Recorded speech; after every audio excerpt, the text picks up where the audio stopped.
Hello, everybody. How are you all? Yeah. How are you all really, though? Yeah. Yeah, thank you very much. So as Rob said, I'm Betty Adamou. I'm the CEO and founder of Research Through Gaming. And Research Through Gaming has been around for about 9 years now. So I started it up from my bedroom in North London, back in the UK where I'm from. And so what I do with Research Through Gaming, if I can get this to work, is make games as an alternative to traditional research surveys for all sorts of different kind of brands. And I'm going to start telling you my story about how I got started doing this. So I found myself leaving university and needing a job because I had rent to pay, and it's expensive in London, as we all know. And I was working for a few different kinds of market research firms. So I went from the fielding side, doing hall tests and what we call car clinics, usability testing, all the way through to the survey software side. So working at the companies that created the software that you see behind surveys that look like this. And so by day, I found myself in this situation where I was creating these traditional-looking surveys and thinking to myself, oh, surely there is a better way to communicate with people. It was notoriously known that market research surveys do not get a lot of high levels of engagement. And just to test this out, just a show of hands, how many of you have taken part in a survey that pretty much looks like this? Okay, almost everyone in the room. Okay, and how many people can say that they really had a great time taking part in the survey? Show of hands. Okay, nobody. Okay, and I'm really glad because that works out really well for the rest of my presentation. So by day, I found myself co-creating these very traditional-looking market research surveys, knowing that people were chronically disengaged, which had all sorts of impacts on how much money and time was being spent trying to engage participants. But by night, I'd be at home playing World of Warcraft until 3 in the morning, skipping dinner, ignoring hunger pans, because I was so engaged in what I was doing. And this was very interesting for me because I'd always played games as a child, board games and video games, and remember playing Boogerman by Interplay, which is one of my favorite games that I just mentioned a moment ago. And so I just thought, well, what's the difference between this screen here and that screen there? I'm still interacting. Actually, surveys and games have many similarities. They're both made to be completed. They rely on our interaction. They rely on our engagement. And yet, I was glued to this and bored by this. And so I started to think about the market research industry at large, because if hundreds of thousands and millions of participants all over the world are disengaged in market research surveys, then that is a multi-million pound or dollar issue. So, So I started to think, well, it starts with the design. Okay, so traditional online surveys are not known for their design. They don't look like anything else on the internet today, pretty much. And so that poor design has lots of other detrimental pieces of impact. It's like a domino effect. So poor design equals low participant engagement. That means participants, because they're not engaged, they're kind of just rushing through the survey. They're not really paying attention to the questions. They're not really paying attention to what they're writing in response. Their low attentiveness means that there's poor data quality. So participants who are button mashing through games, they're not really giving data that can be reliable for companies to use. And often there's high dropout rates, so people that might start a survey don't necessarily finish. They might drop out halfway through, and therefore we have what we call low completion rates.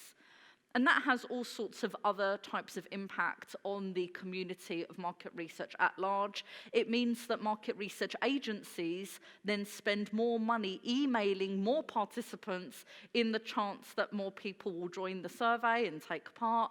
That means more participants are inundated with emails, okay? And in this kind of weird juxtaposition, the more emails that are being sent to them, the more frustrated they are because they're just spammed with emails in their inbox, right? And that means that all this low attentiveness costs more money, because when we're trying to complete research in a week or 2 weeks, because participants are not engaged, actually that might take 3 weeks or a month or even longer. And so if participants are not enjoying the research experience, it means that they're unlikely to come and do more research with the same agency or different kinds of agencies. And of course, the research buyers don't have the reliable data that they want. And so this seemingly innocent survey is actually pretty sinister and causes all sorts of issues and introduces all sorts of biases in market research. So it's a no from me in terms of using traditional online surveys. And I would just put it to you, would you make potentially multi-million-dollar decisions on the back of unreliable data that was given by people who were notoriously disengaged? And I'm sure the answer is a resounding no. And we also think to ourselves, okay, but some people do take part in surveys. Well, why do they do that? Well, there's extrinsic motivators. We might say to people, hey, take part in this 30-minute survey and you'll be given 50 pence. Or in the healthcare industry, some of those incentives can be very high, over £100 for a half-an-hour survey, sometimes even more. And yet, even in those instances, research agencies really struggle for great quality data and high completion rates. But we know that extrinsic motivators don't always work. We know this from years and years of science and research in multiple industries. So it's not just market research. Indeed, in our own employment, just because we're paid a salary at the end of every month doesn't mean we're always engaged with our work, right? Well, hopefully most of us are, but for many people that's not always the case. So extrinsic motivators don't always work.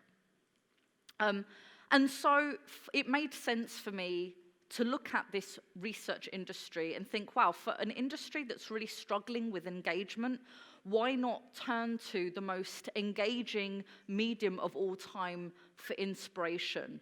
To look at games, for me to understand more about why I was glued to World of Warcraft and not glued to traditional online surveys. And so this statement, games are the most engaging medium of all time, that's a pretty bold statement, so I better back it up with some facts. So in my book, Games and Gamification Market Research, I do unpack a lot of the science and research that backs up that statement from a kind of academic, scientific point of view.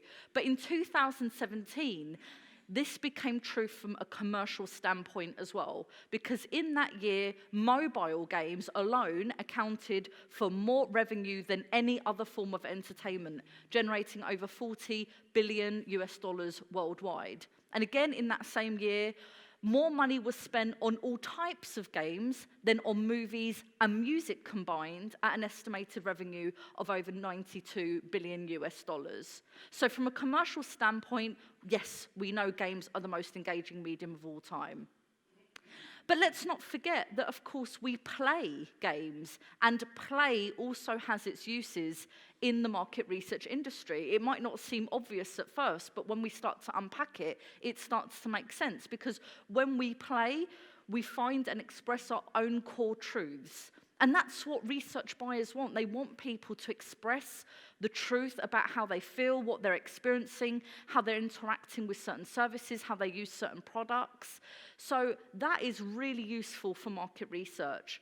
But crucially, play also allows us to play with different concepts and ideas. So if you're a company that's launching a new product and you want to see how people may potentially interact with it, use it, how they experience that product in a shop or mall, then play is a great way to allow people to explore those concepts in a way that feels safe and is not going to be a threat to their emotional well-being. And of course, play harnesses our imagination.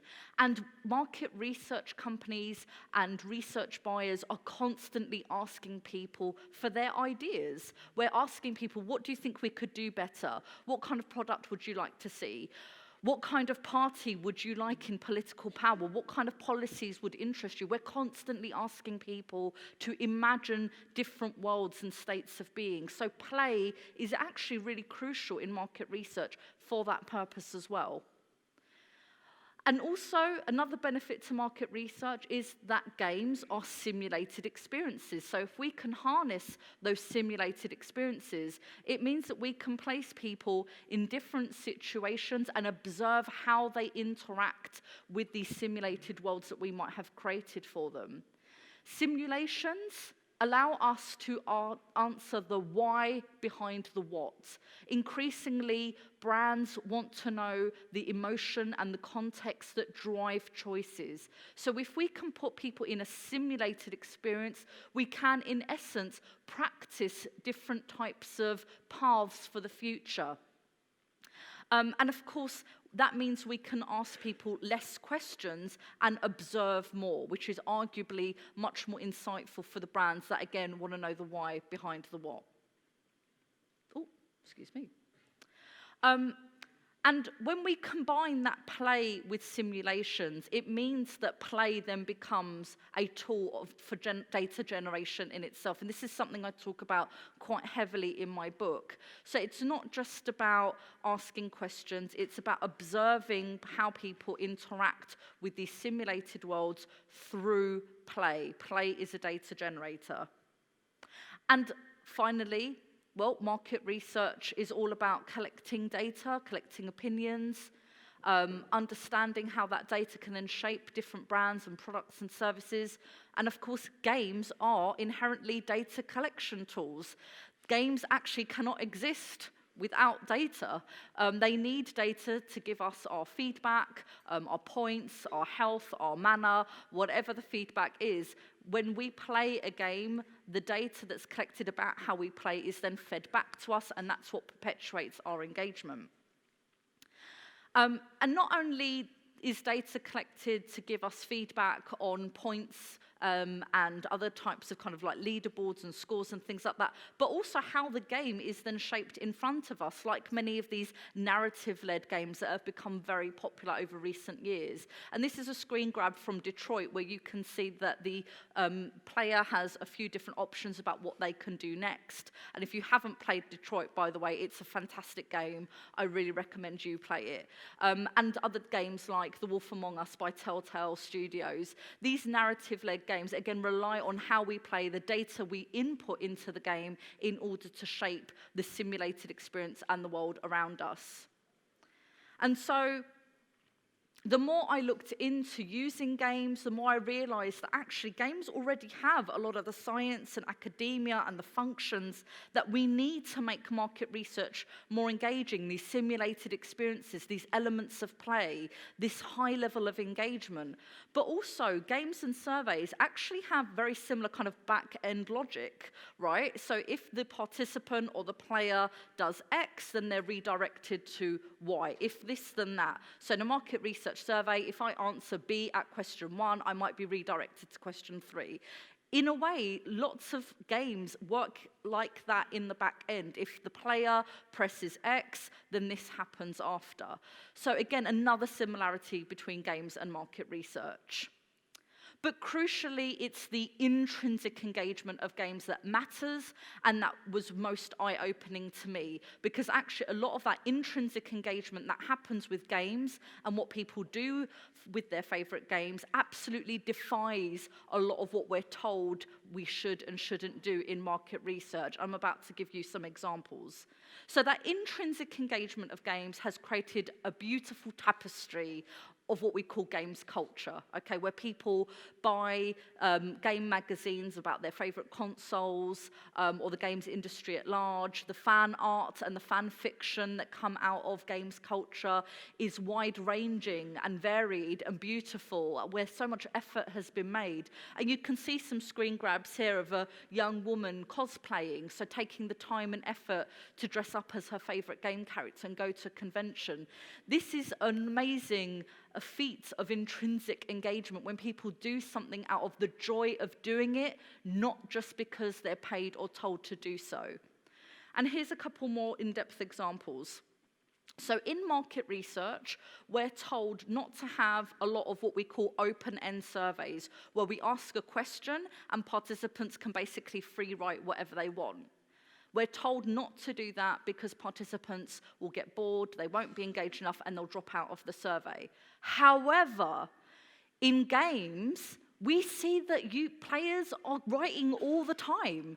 That not only are they writing within a game, within text adventure games, but they're contributing over 100 pages to the World of Warcraft wiki, which is an entirely voluntarily made platform produced by fandom. These are people like us who may not have a lot of time to spare, but because they're, again, intrinsically engaged with their favorite game, they will take the time to write about World of Warcraft, to help other players, or to help themselves work something out. So that defies what we're told about in market research, about don't encourage people to write. This shows us when people are engaged enough, they actually want to write, they want to share, they want to create. Another thing that we're told in market research is keep your survey short, keep your questions short. Now, actually, that is good advice, right, to be concise. However, again, when we look at what happens within games, we see that, again, intrinsic engagement defies that logic. Because as we see in this screen grab from a game called That Dragon Cancer, we see that a player can read reams and reams of text, these handwritten letters in the game, which is one of maybe 15 or 16 that you might read that come to you in a river in bottles, and you pick them up and you read the letters inside. And again, going back to World of Warcraft, which is one of my favorite games, I don't know if you can tell, reading about a quest can take a lot of time. Some of the quests have a lot of text. So again, that just defies a lot of what we're told in market research about not to write so much in the survey because people don't want to read. Again, intrinsic engagement in games show us that people are happy to read, again, as long as it's engaging. Now, what about creating, sharing ideas, coming up with your own ideas? Again, in market research, people aren't often given that chance to create something in a screen. Sometimes they're given a chance to create something in a focus group, but in the quantitative research world, this is not always the case. And again, because it's seen as something that might take participants a lot of time, it's something that they might not want to do, and they might drop out of the survey. But again, games show us that kind of logic is completely illogical, because people do create in games and outside of games. They create all the time. I was very lucky enough to actually interview this guy called Elmin from Elmin's Cosplay for my book, who famously made these wonderful LED mechanical wings. And actually this really captured the imagination of so many people that this made the news in one of the newspapers in the UK called The Metro. And he spent over $1,000 creating these LED mechanical wings, and over 1,000 hours, and it was inspired by some mechanical wings that he'd seen in his favorite game, League of Legends. So this again goes to show us that as long as people are intrinsically engaged, there is no limit to how much they will create and collaborate. Now, often in market research, especially when I first started out 9 years ago, people are like, oh, but surely only gamers will want to play surveys that are like games. Well, actually, that's not true, because lots of different type of people play games, as we know, male and female, young and old, from all sorts of ethnic backgrounds, and even people who are meant to be serious and very busy, and people who don't take part in market research surveys because they're very busy, like CEOs and other C-level executives. Actually, 35% of them admit to playing games while at work. So again, if people are intrinsically engaged, they'll find the time, right? Oh, excuse me. So with this idea that intrinsic engagement through games can allow people to create and collaborate more, I thought, right, absolutely, I have to start making games for research. This is where it's at. And I started to develop what I call research games, this new methodology, making surveys as fully fledged, intrinsically engaging games. And actually, isn't that what all games and serious games and gamification are about? This idea that we can harness intrinsic engagement and data to improve how people do things? Isn't that why we've applied it to learning languages, as we've seen in Duolingo? Isn't that why we've applied these same approaches to how people learn and train how to operate in the healthcare industry? Isn't that why we're using games and gamification to improve how we take photographs, and even how we rehabilitate people that have had stroke or other kind of physical or mental ailments? We know in this room, serious games and gamification are being used everywhere. So for me, it was like, of course, why shouldn't I use it for market research? Makes total sense. But as somebody who is very analytical, I wanted to know why. But why are people so intrinsically engaged in games? What is it about games that causes these kinds of almost crazy levels of fandom, where people create things for thousands of hours and read reams of texts and write fan fiction and produce fan art? So I started to dig quite deeply. And I understood that it's all about how we're made up. All of us have 4 psychological needs. Our needs for relatedness, so how we interact and socialize with each other. Our need for autonomy, so our free will, how we choose or don't choose to do what we want. Our needs for mastery, how good we are at something, how we level up in life. And our need for purpose. And something I like to do with my students when I guest lecture is ask them to imagine a world where one of these elements is removed. Let's imagine that you're really mastering life. You're winning, you're getting great feedback at work, your personal life is going great, you're feeling like you're progressing, you're having positive change. You also feel that you've got a great friendship group, great relationships with family. You also feel that you've got a fantastic sense of purpose. You know what your milestones are ahead. But let me take away your autonomy. Let me take away your free will and your choice. Suddenly, you'd find yourself in a life that didn't feel as happy, and potentially your well-being would go down to the point where that could lead to depression. So actually, all 4 of these psychological needs have to be met in order for us to feel good. And you might be wondering at this point, what does that have to do with games? Well, games, rather cleverly, have 4 what I call game ingredients that perpetually satisfy those 4 psychological needs. And those game ingredients, the things that make a game, are goals, rules, feedback systems, and autonomy opportunities. Okay? And when we start to put these game ingredients side by side with those 4 psychological needs, there is what I had an aha moment. Okay, so I was like, oh my God, this makes absolute sense. When I was creating these diagrams, I was like, well, obviously, the goals in a game satisfy our psychological needs for purpose. Obviously, the autonomy opportunities offered to us in games, like, do I run as Super Mario? Do I chuck myself off a cliff? Those autonomy opportunities satisfy my psychological needs for autonomy. And my relatedness and my sense of mastery are satisfied by the feedback systems inherent in games, and also the rules inherent in games. So I know how well I'm doing because the rules are fair and I'm comparing my progress to other people, or indeed, in the quantified self movement, comparing my progress with myself.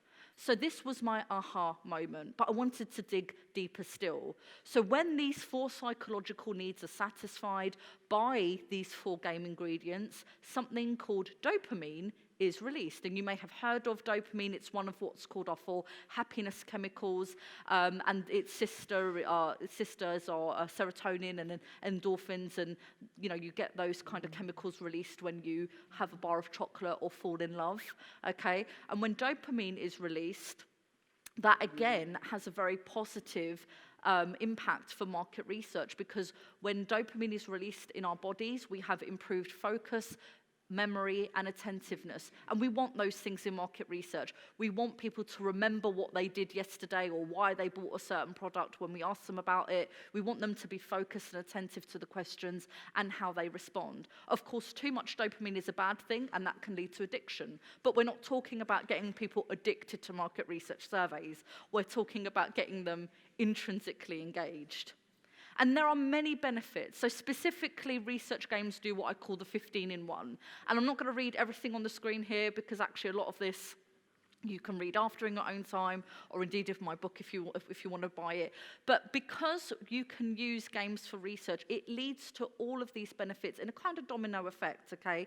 So because we can engage users, we get higher start rates, more people starting market research surveys. And because they're engaged, they're completing those surveys, they're not dropping out, so our dropout rates go down, our completion rates go up. Because people are focused and attentive, they're thinking about what they're saying, they're giving us data that we can actually rely on. And that means that research buyers are happier because they can make their multi-million-dollar decisions on reliable data given by engaged participants. And it also means the research agencies who sell that research to those buyers are also happier, because if the client is happy, then they're going to come back for more to the same agency, and it's a win-win-win situation. And of course, the participants, people, you and I, we're having a better research experience. It's likely we're going to want to come back and do more research in the future.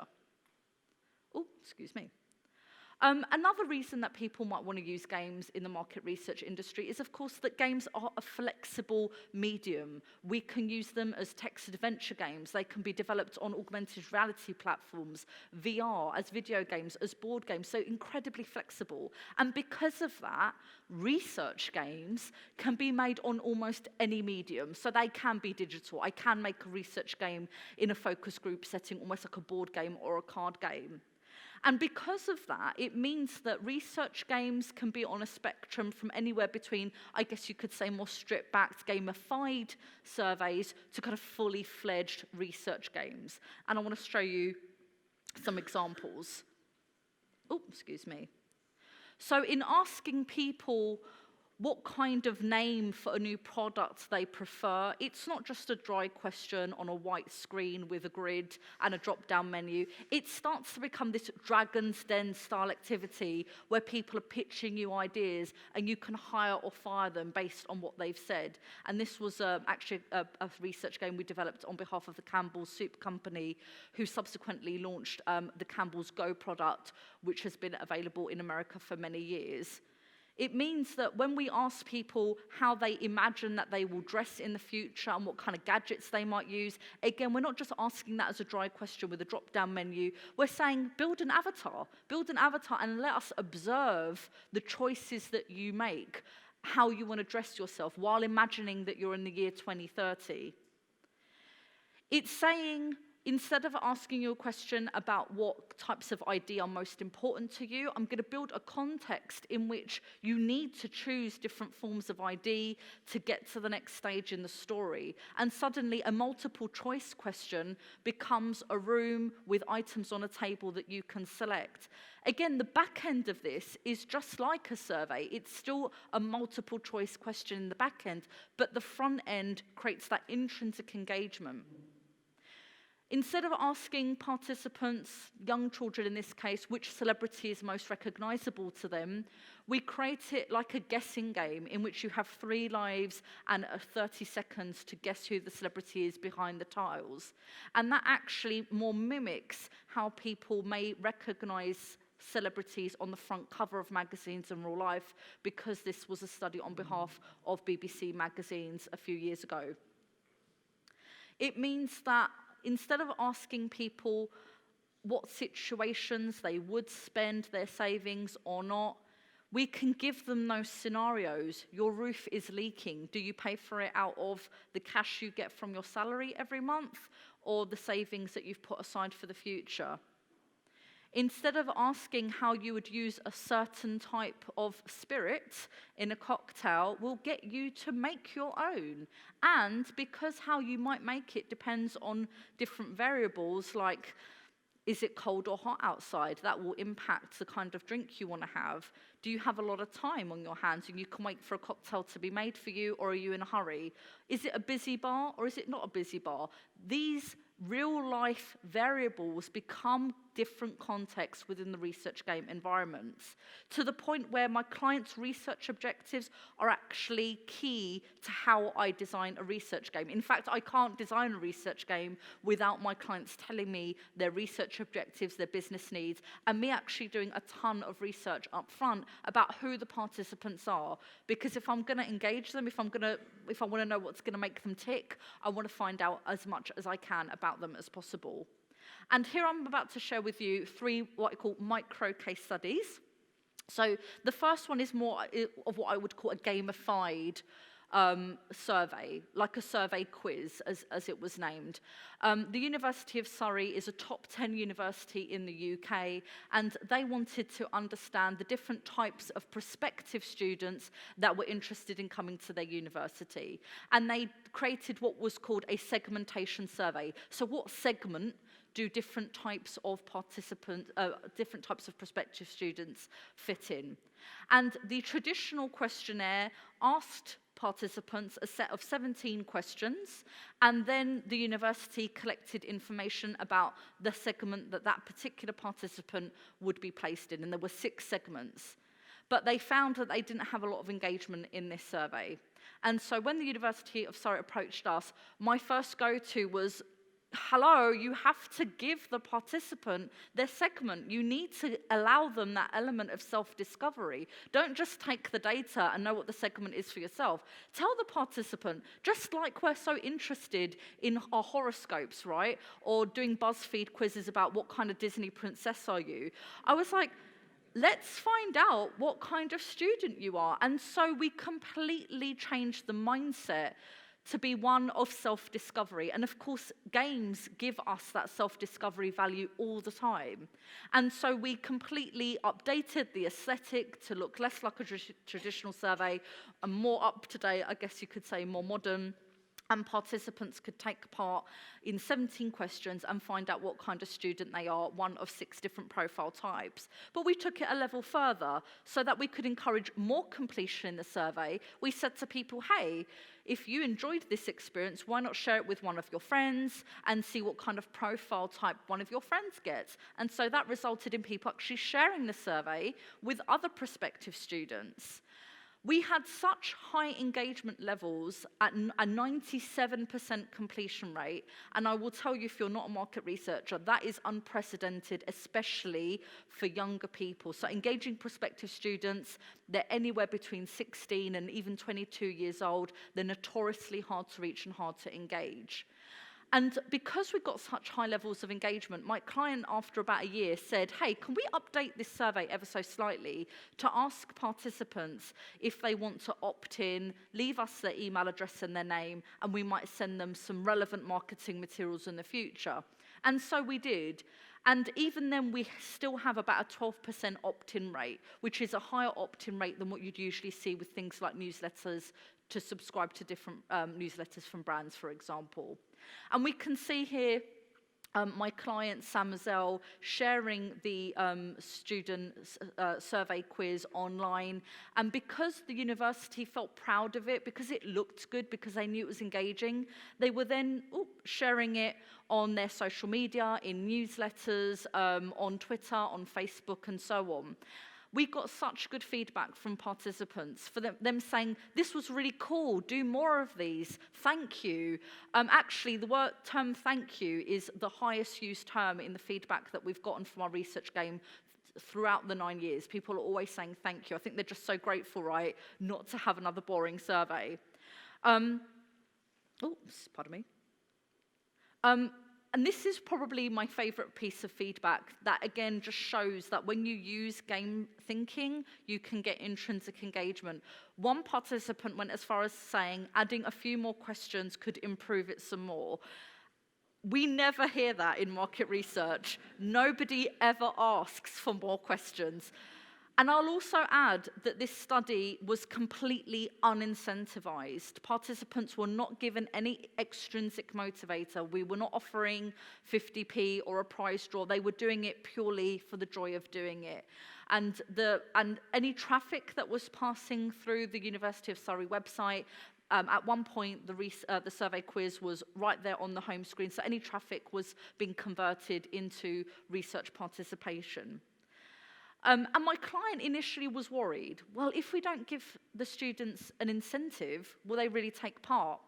But I was saying, yes, but the investment is in the value that we're giving them. It's in the enjoyable research experience. It's in that element of self-discovery. And it has worked. And actually, this has been the longest running research game survey quiz, whatever you want to call it. It's been running for about 3 years now, every day for 3 years. So that shows that using games for research works, but onto another micro case study. This is very different now. So an academic institution called Imprints Futures approached research for gaming about 7 years ago now, so quite a while ago, and they were saying that we're really interested in finding out how people identify who they are and how they perceive that they will identify who they are in the future. So how do they think the future of gadgets will look like, and will we use thumbprints and voice recognition? So actually a lot of this was really conceptual. And so we broke it down and said, okay, we're going to make 2 research games, one that's set in the present day and one that's set in the future. And so we can then observe how people behave in different contexts, what kind of IDs that they use, what kind of ideas that they will generate about future forms of ID, and actually exploring different levels of comfort and taboo, because again, a lot of these kind of subjects really hit on quite sensitive ideas about kind of Big Brother society and so on.